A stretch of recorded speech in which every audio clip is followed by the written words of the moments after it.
Clearly एक message दिया है कि जो गलती आईपीएफटी ने किया बीजेपी के पहले सरकार में कि मंत्री बनने के बाद चुप बैठ गए, पॉलिसी जब हमारे लोगों के खिलाफ था तब उन्होंने आवाज नहीं उठाया, ये नहीं चलेगा। एक फर्क तो है, एनसी देवबर्मा आईपीएफटी के प्रेसिडेंट थे, वो मिनिस्टर बने, और मेवार कुमार जमातिया जनरल सेक्रेटरी थे, वो मंत्री बने।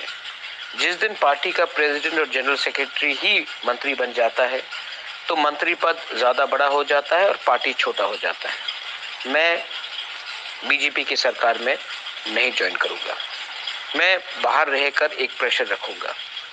और मैंने अपने मंत्री को कहा है, अगर हमें लगा कि काम नहीं हो रहा है, एक इशारा में आपको मंत्री पद छोड़कर हमारे पास आना पड़ेगा। प्रेशर अंदर से होगा, प्रेशर बाहर से होगा, प्रेशर सिविल सोसाइटी से होगा, और प्रेशर सेंटर में भी अपना ही लोगों को भेजकर हम क्रिएट करेंगे। पार्टी इंपॉर्टेंट नहीं है, सिंबल इंपॉर्टेंट नहीं है, इंपॉर्टेंट है कि हम किस तरीके से अंदर घुस के प्रेशर रखें कि हमें अपना जमीन का, पॉलिटिकल राइट्स का, फंडिंग का, लैंग्वेज का, स्क्रिप्ट का, कल्चर का, ऐतिहासिक का करेक्शन मिले। अमित शाह ने पहला मूव किया है कि उन्होंने स्वीकार किया है कि गवर्नमेंट ऑफ इंडिया से गलती हुई है, आगे का रास्ता देखना है, लेकिन हमें हर तरीके से, हर तरफ से, अंदर से, बाहर से, सब जगह से प्रेशर रखना है। कैबिनेट के अंदर हमें प्रेशर रखना पड़ेगा, ये 2 मंत्री के थ्रू।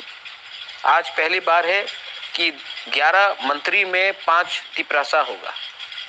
संतना, ऋषिकेतु, अनिमेश, शुक्ला और विकास, सब तिपरासा है। पार्टी अलग हो सकता है लेकिन सब तिपरासा है। प्रेशर कैबिनेट में आपको रखना पड़ेगा।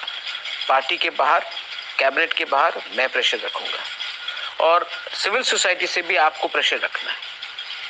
अगर हम ईमानदार रहे तो पार्टी का इतना मतलब नहीं जाता जितना हमारा ईमानदारी मतलब रखता है। तो ईमानदारी से काम कीजिए, एडीसी में काम कीजिए, कैबिनेट के अंदर काम कीजिए, और दिल्ली में भी अपना ही आदमी भेजेंगे जो हमें रुकावट ना दे।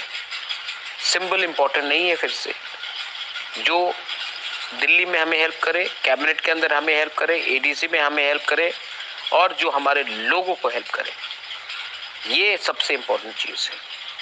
बहुत लोग उल्टा सीधा बोलेंगे, लेकिन नहीं, समय को देखकर इंडिया में आज पक्का हो गया है कि यही सरकार आएगी।